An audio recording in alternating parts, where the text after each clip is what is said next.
forbindelse med minedriften er vi nødt til at selv udvinde de forskellige mineraler.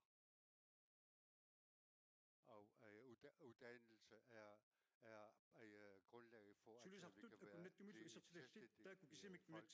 selvstændige وقيلساويساوت أقيسوسقن أقوسيالو أتا تيمورلو أتا سيكاوتلو إنو يقاتي تقيسو نكيتو تقيسموسو بلقشتيت أبقيلي أفضلني أستنويسا أو lad os Peter Rønner. Tussiuppaq arnanguaqiarmiassun atassut minutti ataasaqaallartippoq takanna. Qana oqartartarp kalaaliingam namminiilivikkusuppunga uangati nunarput sullikkusuppaa kalaaliingama kalaalaqatikka sallittuatsallugi atassummi kinaatsiseq ammip nutsat isilli qalipaataanniitsingilarput aammali oqaatsit atikkangut aallaavingaliit nalilerserneqatsingilangut ilavatingitavangulli paaralingit eriangalingilli kinaatsiserpunammineq inittupigaarput kimilliinniit аллаангерниарнеқартутсаангитсеқ нунатсилсулеқатаассит атерлуартариақарпагут акилераақатааммата напатитсеқатааллутилли атассумминунарпут асаварпут инниттаасиллисариақартитаат саллииллугит сукатаартаватсиигут иммиккеерстеринеқ аннерининнерли акернитсинну киллаарсаатаангиннарпут тамат инитсеқартиккусуллуси тусаарусуллусили атассуммиссатсарпунга Vi vil gerne høre fra jer alle, om vi støtte jer i jeres daglige liv. Og så demokraterne, værsgo. Vil vi blive et selvstændigt land? Og vil vi have et bæredygtigt udvikling af samfundet? Vores politiske retning skal være klar, og vores politik er, at de forskellige folk erhvervsområder skal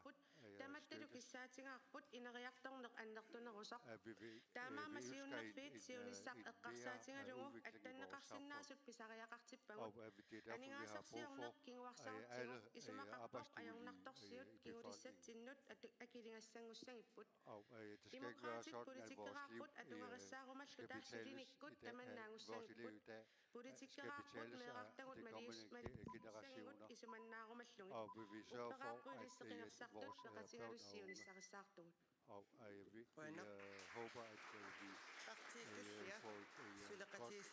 Cecilia Maria Jacobsen, minutti ataasaqaallartipportakanna. Suleqatigissitsusunin alungereerpassi sunasulissutigeriernerigut taamaangi. Og I ved allerede, hvad vi har arbejdet for i Suleqatigissitsu, og det vi snakker om her. Når der er fem personer, er der en, der har handicap. Vi har haft Inatsisartut i 43 år, og de ældre har 43 kroner om dagen og livet for.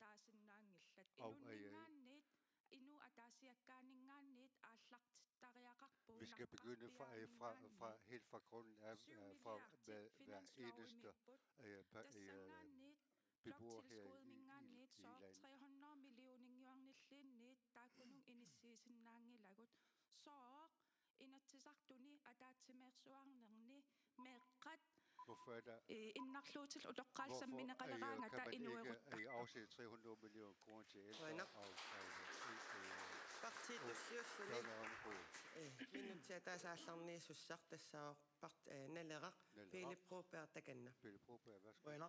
Asisakka nunaqqatikka qinersinissaq qallivoq naleqa tunuriaqutaaluun traavaalluta sassarpugut ullumikkullu pingaarteqaarput inuiaqatigit ataguassаарnerulernissaat agunissaat partiikisiartaalluta taannaangusinnaangilarput suleqatiginninnerlu uut pingaartillugu sassarpuut tamaat oqartussaanerat qulakkerniarlugu minnerungitsumallu ineqarneq eqqartortillugu iniaaissimi attaqtuisuusut akeqanngittumik initik pinissaat ангусариниарпарпут таматта ама инеқингиттуусугут илуарутигисуссаагатсиу таамамма укиорманна og det skal også være акилерсугаасут тамавиммик саққуммиунигууагут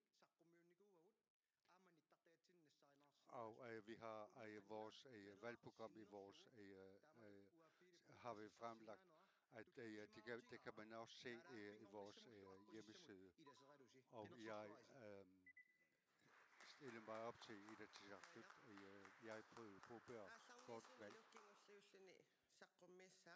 og det sidste Alarahamut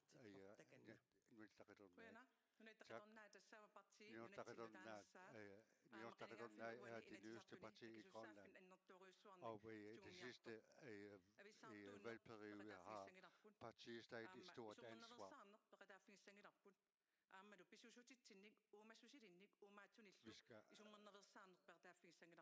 Vi skal ikke være med til at man negligerer vores udøvelse af vores fangstdyr og fisk.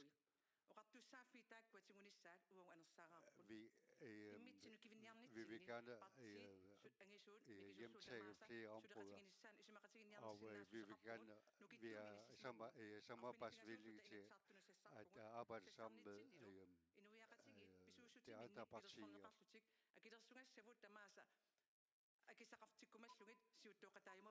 For vi vil gerne være med i ledelsen i landet, der vi lægger vægt på, at befolkningen skal have noget at leve af. Og så til hvilket spørgsmål. Så der rammer fra Qasigiagut har følgende spørgsmål. Når I kommer ind i Inatsisartut, vil vi afskaffe de store kommuner også? Fordi at de store kommunerne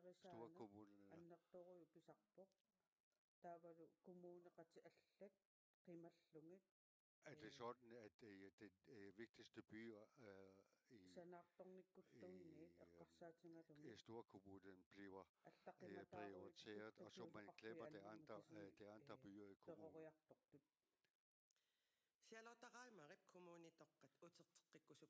Selv der rammer vi har de gamle kommuner tilbage, vil vi svare først.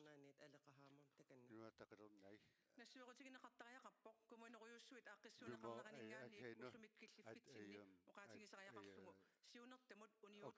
organisering af storkommunerne, der har man fejlet i planlægningen af disse.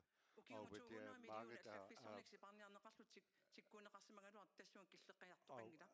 vi har, da storkommunen blev etableret, der blev lovet, at der vil blive sparet mange penge, og man har det i yderdistrikterne er det dem, der har betalt for etableringen af storkommunerne. Og vi er nødt til at være lydhøre over for befolkningen for at løse dette problem.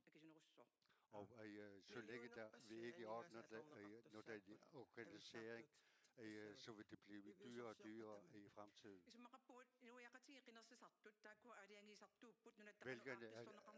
Vælgerne er dem, der bestemmer, hvordan vi skal organisere samfundet.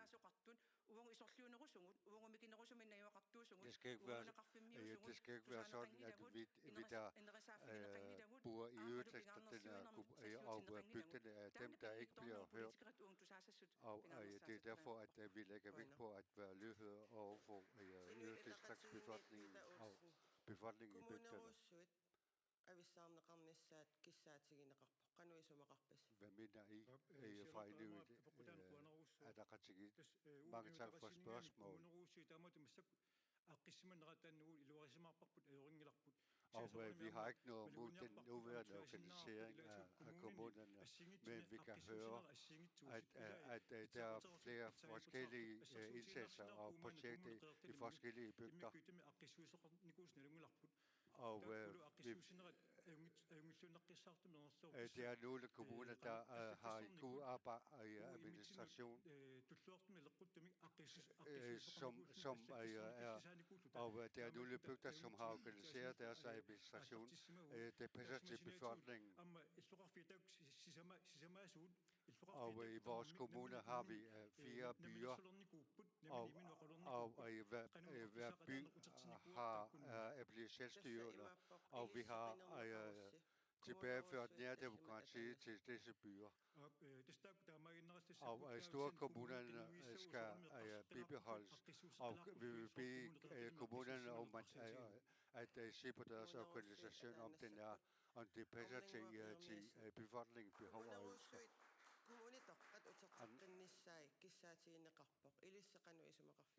Ja, siusamme kommunerådet man har ikke officielt vurderet fordele og ulemper ved etablering af store kommuner. Og man snakker om, at de gamle kommuner, man skal tilbage til de gamle kommuner, og fra der mener vi, at kommunerne skal have andre opgaver. For eksempel inddrivningsområdet skal tilbage til kommunerne. Man snakker om mange midler, penge.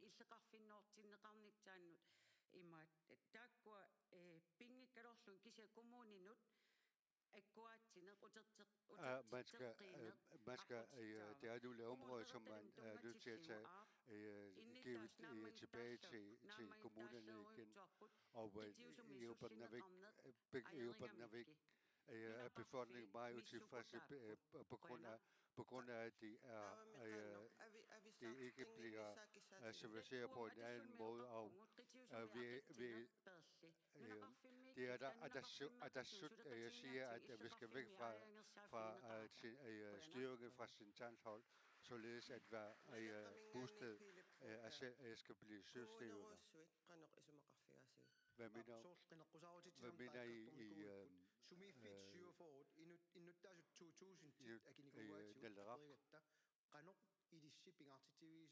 Vi har spurgt befolkningen af Sydjysten, har svaret,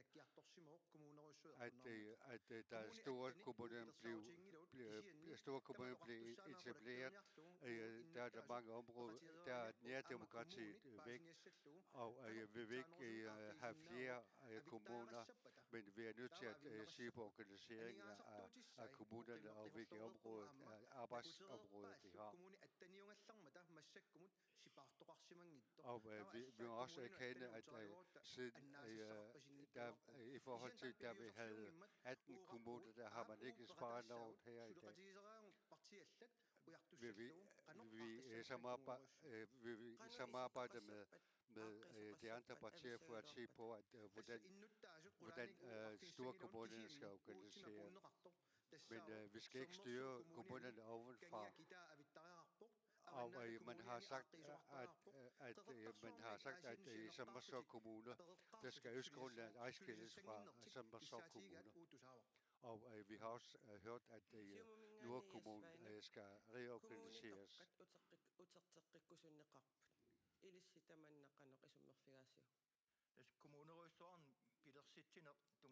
Etableringen af store kommuner har på grund af, at man vil spare 200 millioner kroner. Men man skal huske på, at da store kommuner blev etableret, så har man givet mangelfulde værktøjer til kommunerne, og det har haft virkning på opstarten af disse store kommuner.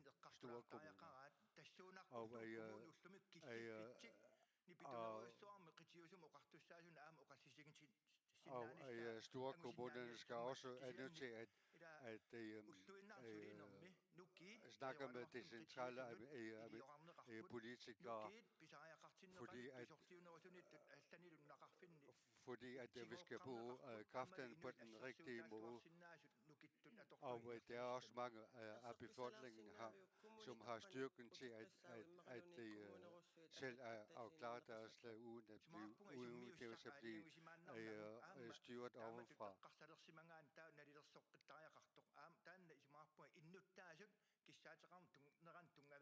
Og jeg mener også, at man skal gå ud fra, hvad befolkningen ønsker med hensyn til store kommunerne. Hvad mener I fra demokraterne? Vi har en klar politik på området. Vi vil gøre det, at når der er noget, der ikke lykkes, vi så skal tilbage til det gamle. Forholdene her der er sådan, når man for eksempel i bygderne skal være erhvervsdrivende, så er det meget hårdt på grund af, at vi skal betale meget høje. Vi har en høj beskatning. Og vi skal have erhverv, fordi at befolkningen har indtægter fra dem, og at de har også land har indtægter fra erhvervene. Vi skal ikke tilbage til de gamle kommuner, og vi skal i stedet for at tænke på, hvordan vi kan inddrage befolkningen for at organisere kulturkommunerne i fremtiden. Fra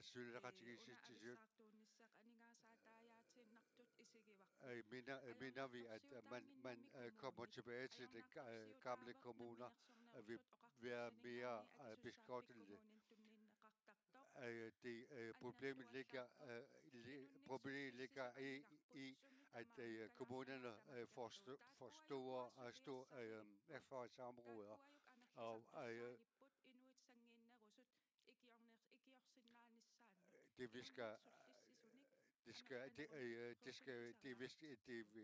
behøver det er flere hænder som skal arbejde med det sociale udsatte.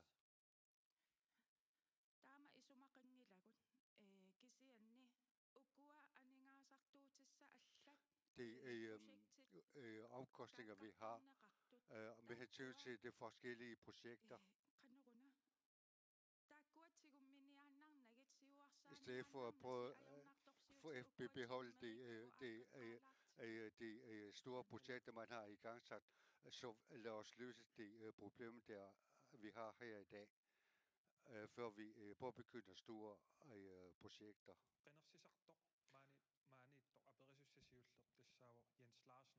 Jens Larsen er det næste spørger. Og han har et spørgsmål omkring store lufthavne.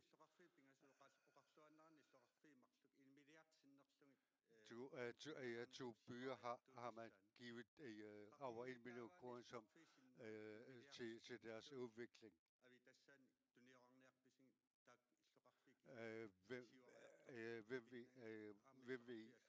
Hvornår vil I give 1 million kroner til de andre byer, fordi at de ikke skal ikke være sådan, kun 2 byer skal udvikles. Andre byer er også nødt til at blive udviklet.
Det synes Anna Misen.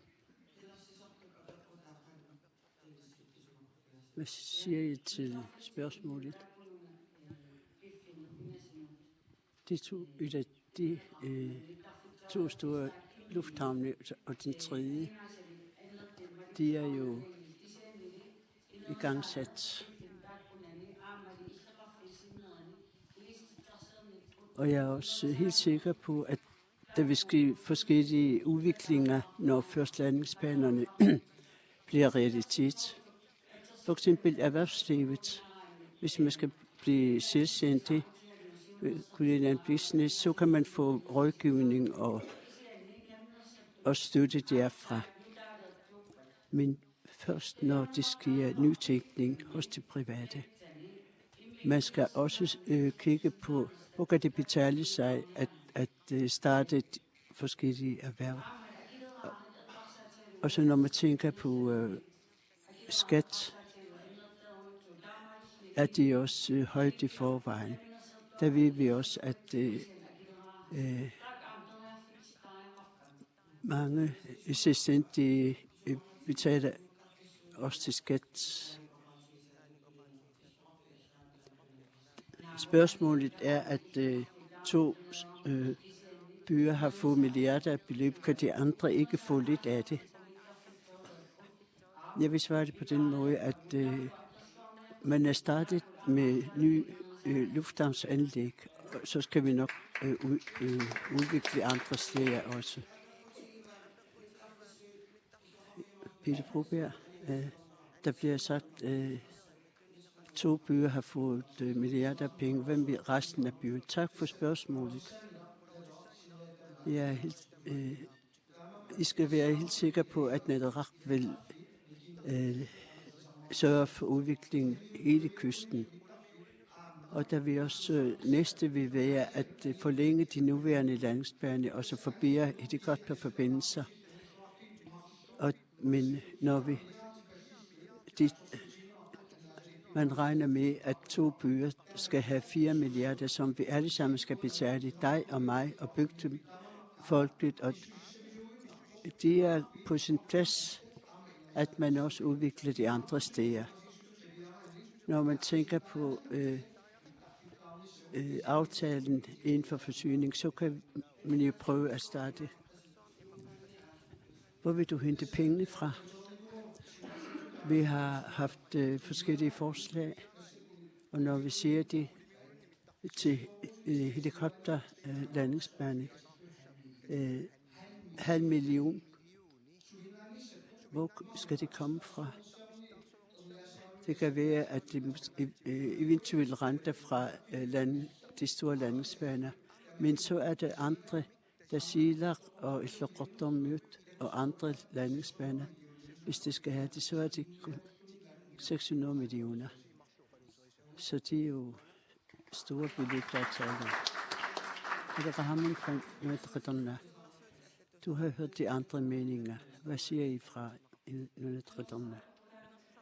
Spørgsmålet. Jeg vil hellere svare spørgsmålet fra borgeren.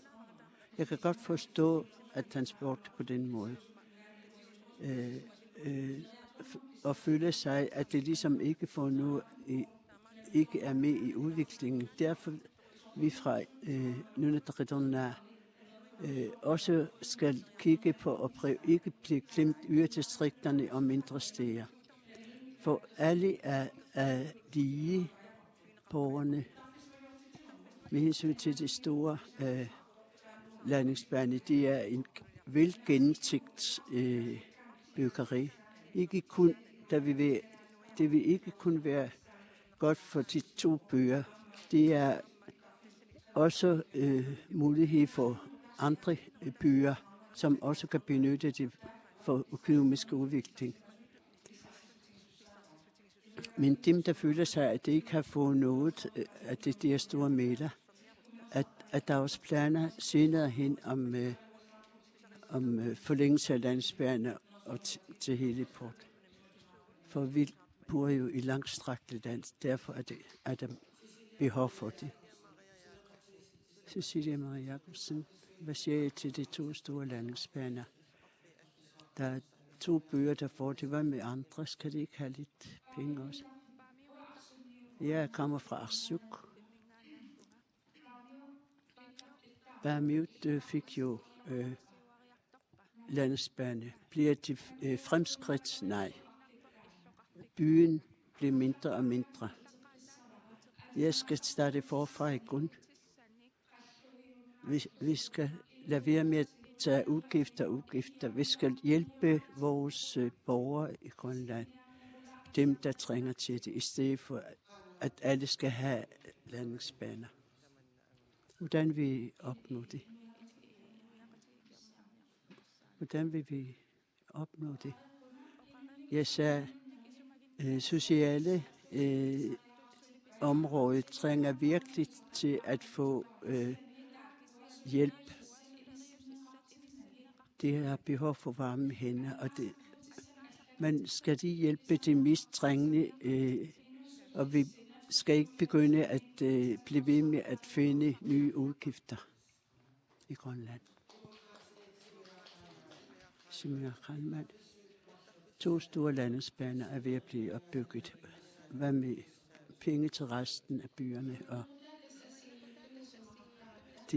vi ser det hele, det er, at vi har forskellige meninger. Jeg kan bare tage et eksempel. Hvorfor får vi landingsbane i Ilulissat? Hvad laver byerne? De styrer det hele. Selvstændige fiskeri og private, de styrer deres by. De har løftet deres by, private personer. Men jeg skal også sige, det er ikke fordi, at fordi Ilulissat land skal få landingsbane, at vi skal sige, at de kan sagtens stemme der. Men lad os sige det på omvendt. Lad os sige, at når Ilulissat får landingsbane, så får vi også glæde af det, fordi de kan ikke tage alle turisterne derover. Og så lad os sige endnu en gang, at selvstændighed skal styrkes som et land. Peter Olsen, Inuit Ataqatigiit. Hvad siger I til det spørgsmål? Vi vil gerne ændre det der centralstyren. Vi skal have mere inddragelse. Og det er derfor, at vi har lavet store kommuner, sådan at de også er mere ansvarlige. At give større ansvar til, i form af, at man laver de der store kommuner. Så jeg synes, at vi har vist, at det er kommunerne selv, der ved, hvordan det skal gøre. Og de ved, hvordan forholdene er der, hvor de bor. Det er derfor, at det er mere ansvarligt og mere inddrage kommunerne, sådan at de selv kan sørge for udviklingen i deres kommune. Det er nær politik.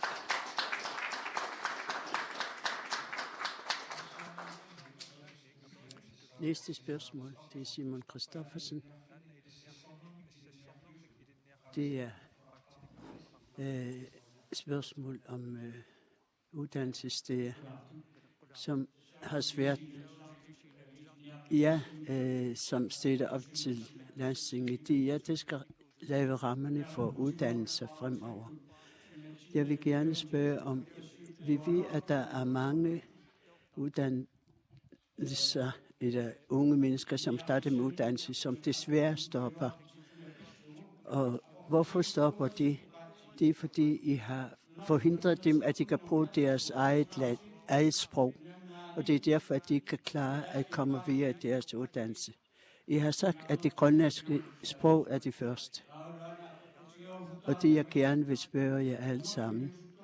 Alle de unge mennesker, som er stoppet med deres uddannelse.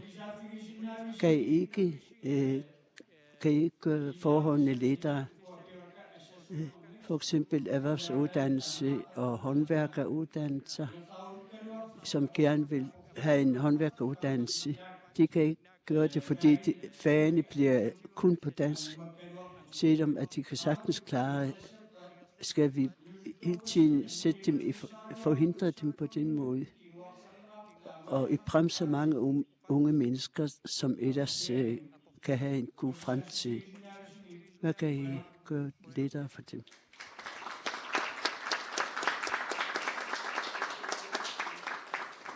Håndværkeruddannelser. Der er mange, der stopper på grund af undervisningen foregår på dansk. Er det Rahman?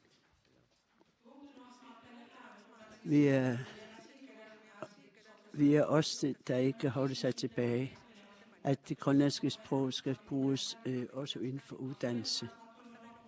Jeg er selv flersproget, men i Grønland det er meget, meget vigtigt, at hvis vi selv skal løfte, at vores grønlandske sprog også skal gøre sig gældende.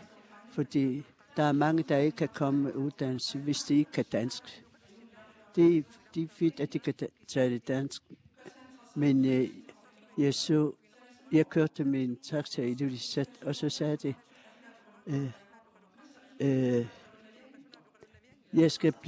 jeg skal blive tømrer, men det kræver bare, at jeg skal snakke på dansk. Men træet behøver ikke kræver ikke danske sprog.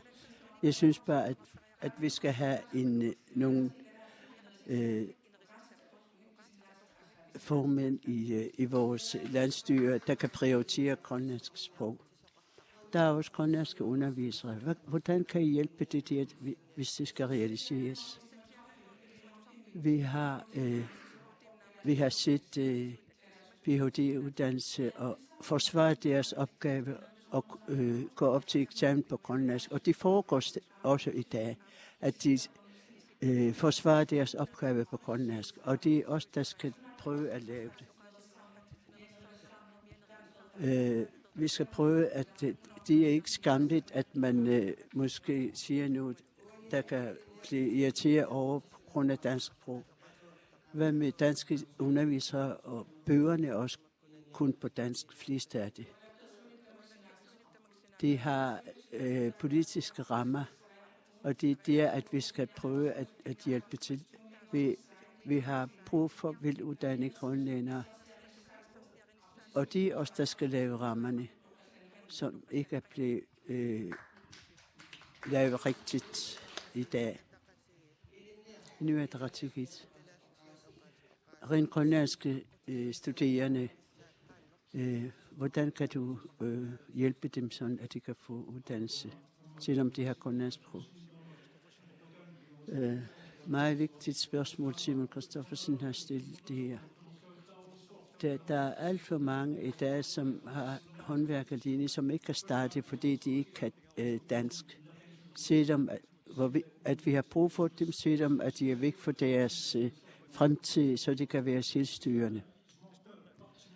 Jeg synes, alle partierne her skal prøve at tage det op og løfte det og løse det. Så alt det er forhindringer, må vi prøve at gå væk fra. Så det er krav, at det absolut skal foregå på dansk. Det er mange, der har det som forhindring. Jeg håber, at vi kan have et godt samarbejde mellem partierne, tværs over partierne. Hvordan vil du gøre det? De rammerne og kravene må vi ændre. Og vi skal også være med. Jeg har selv oplevet det i min egen krop. Jeg er ikke særlig god til dansk, men alligevel har jeg fået håndværkeruddannelse, men jeg har prøvet at lære og kan gå på kursus, så jeg kan blive dygtigere, og det vil vi gerne indføre.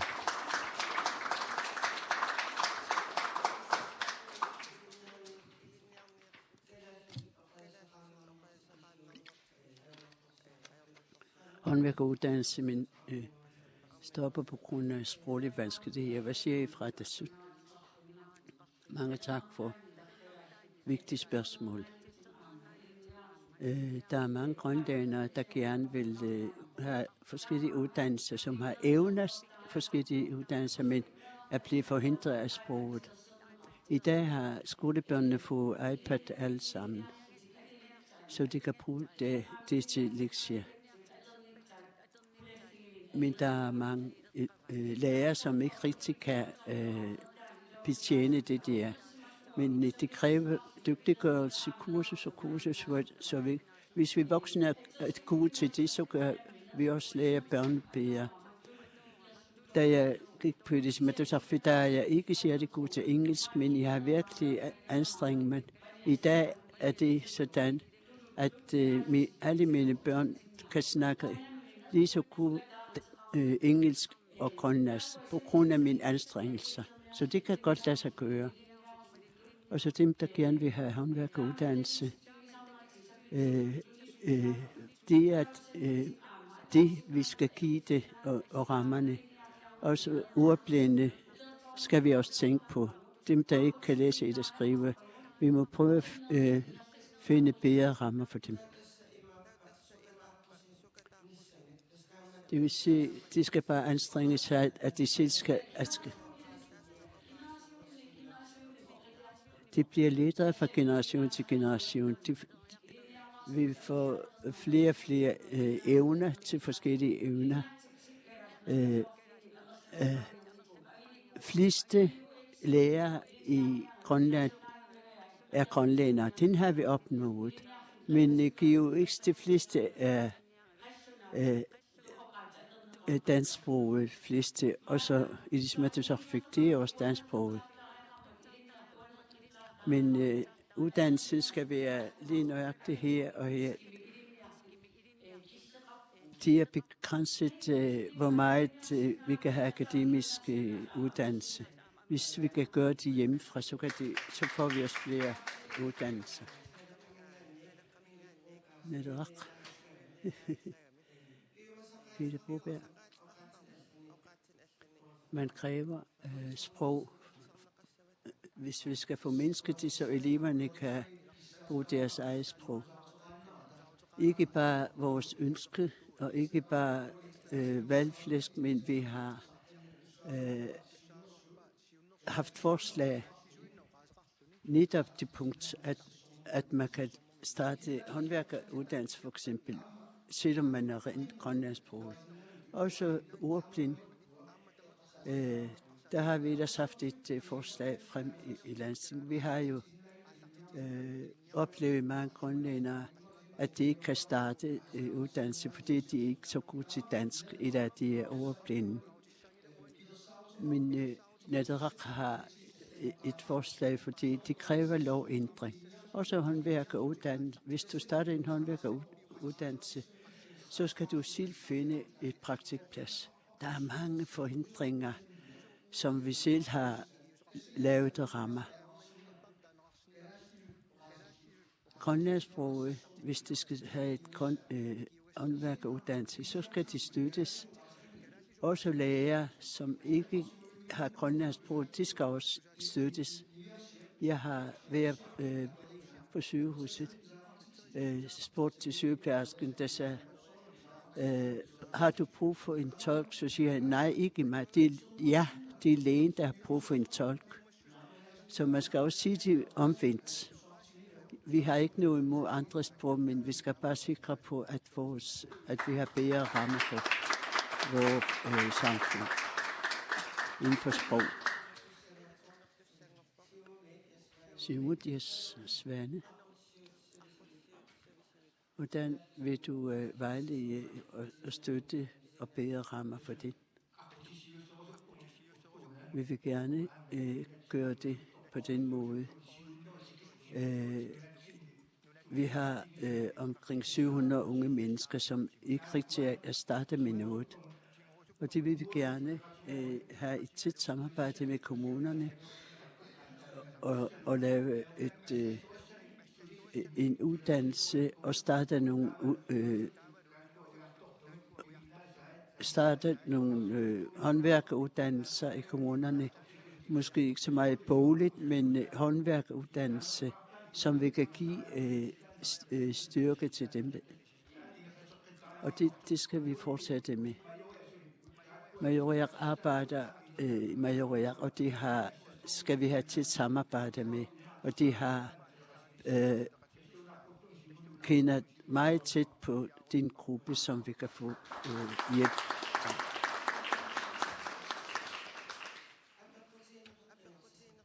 Der bliver spurgt spørgsmålet fra borgerne. Hvad vil du svare?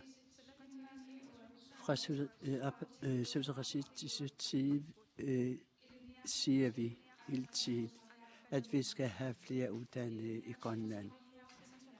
Når vi ikke har vel uddannede i Grønland, og så kan vi ikke klare det. Derfor skal vi have flere uddannelser og støtte det.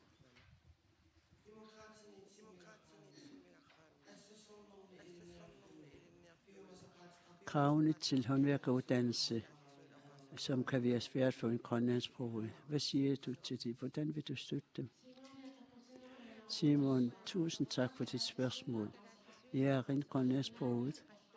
Jeg er meget, meget dårlig til at snakke dansk. Det er lige før jeg fik dem med arm og ben, hvis jeg skal forklare. Min sprog i mit land, det kan jeg bruge hvor som helst, og det er jeg bedst til. Jeg synes, det er bedst. Jeg synes, at vi skal have udgangspunkt. Vi skal kunne bruge vores sprog i vores land. Ikke sige det på den måde, så behøver jeg ikke at lære engelsk eller dansk. Det er ikke sådan, jeg mener det. Jeg synes bare, at når vi siger skolevæsenet, børn, som kan lide hundehold, de siger ind i klasselokalet og kigger på billeder af slaven. Hvorfor kan de bare tage det ud i naturen til hundehold og få dem ud og køre slæge, så de kan lære det?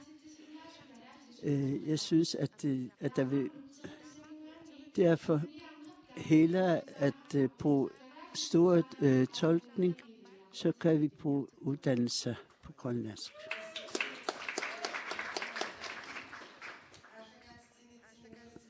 Der er gået de første 45 minutter, og vi skal til at slutte det. Vi skal erstatte personerne, så starter vi igen om 10 minutter.